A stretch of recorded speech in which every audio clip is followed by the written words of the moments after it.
Article 370 की abrogation के फौरन बाद यहाँ पर सोशल मीडिया पर पॉलिटिकल एक्सप्रेशंस को बैन किया गया। जो कि हुकूमत मुखालिफ पॉलिटिकल एक्सप्रेशंस होते थे उनको कानूनन बंद कर दिया गया। उसके बाद 3 ऐसी किताबें हैं, मिर्ज़ा वहीद की द कोलैबोरेटर, बशारत पीर की कर्फ्यूड नाइट्स और आगा शाहिद अली की पोइट्री की एक किताब है, उसको यूनिवर्सिटी करिकुलम से खारिज कर दिया गया। लेकिन ये पहला मौका है कि इस हफ्ते हुकूमत ने एक ऑर्डर निकाला जिसमें 25 किताबों को बैन किया गया। उनकी पोजेशन, उनकी डिस्ट्रीब्यूशन, उनकी पब्लिकेशन पर मुकम्मल पाबंदी आयद है। इन किताबों में कश्मीर की तारीख का जो बयानिया पेश किया गया है उसको हुकूमत ने अलहदगी पसंदाना रुझानात को फ़रोग देने, इंडिया की कश्मीर पर सॉवरेनिटी को चैलेंज करने और दहशतगर्दी को ग्लोरीफाई करने की कोशिश करार दिया है।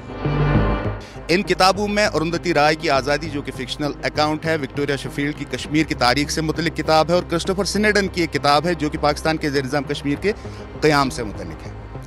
इस हवाले से दानिश्वर तबकों में काफ़ी खदशा पाया जाता है। ठीक है, आपको लग रहा है किसी बुक का नरेटिव आपको सही नहीं लग रहा है, आप उस नरेटिव का काउंटर नरेटिव निकालिए, आप उसके जवाब में लिखिए। जैसे होता आया है, हमने वेस्ट में देखा है हमेशा से, कोई किताब अगर उसमें बहुत ज़्यादा कंट्रोवर्सी होती है या गवर्नमेंट को लग रहा है कि ये किताब हमारे जो नरेटिव है उसके खिलाफ जाती है, तो उसका जवाब आता है, उसमें पेपर्स में लिखा जाता है, उसके रिव्यूज़ आते हैं। लेकिन अगर आप आउटराइटली किसी किताब को बैन करें तो उससे मुझे लग रहा है कि ये ज़्यादती होगी उन राइटर्स के साथ भी, और जो दूसरे राइटर भी है अब उनको सोचना होगा कि हम क्या लिखेंगे और गवर्नमेंट को क्या पसंद आएगा, क्या नहीं पसंद आएगा। तो मुझे लगता है ये बैन वेरी अनफॉर्चुनेट है, होनी नहीं चाहिए थी। देखिए, परसों जब इस मेले का इफ्तिताह हुआ तो जो हमारे यहाँ एजुकेशन मिनिस्टर हैं धर्मेंद्र प्रधान, उन्होंने कहा कि हमें अब नई नस्ल को बंदूक के बदले हाथों में कलम देनी चाहिए। और इसी बीच एक खबर आई कि 25 किताबों की बैन लगाई गई।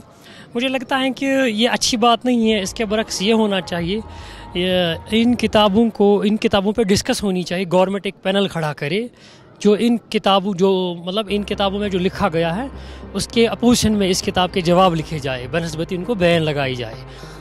जो हमारे लिए ठीक नहीं रहेगा, ऑब्वियसली हर किसी का अपना अपना नज़रिया होता है।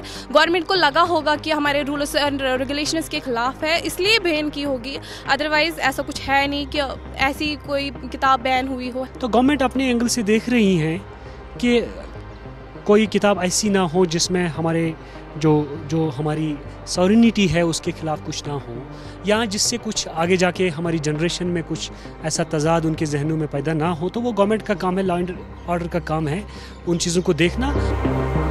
दानिश्वर समझते हैं कि इस बैन से उनमें जो क्रिएटिव फैकल्टी है वो डल हो जाएगी, क्योंकि अब उन्हें कई बार ये सोचना पड़ेगा कि अगर वो कश्मीर की हिस्ट्री या कश्मीर के मौजूदा हालात से मुतल्लिक लिखते हैं तो उनको कई बार मोहतात रहकर सोचना पड़ेगा, जिससे उनका आउटपुट जो है वो मुतासिर हो सकता है।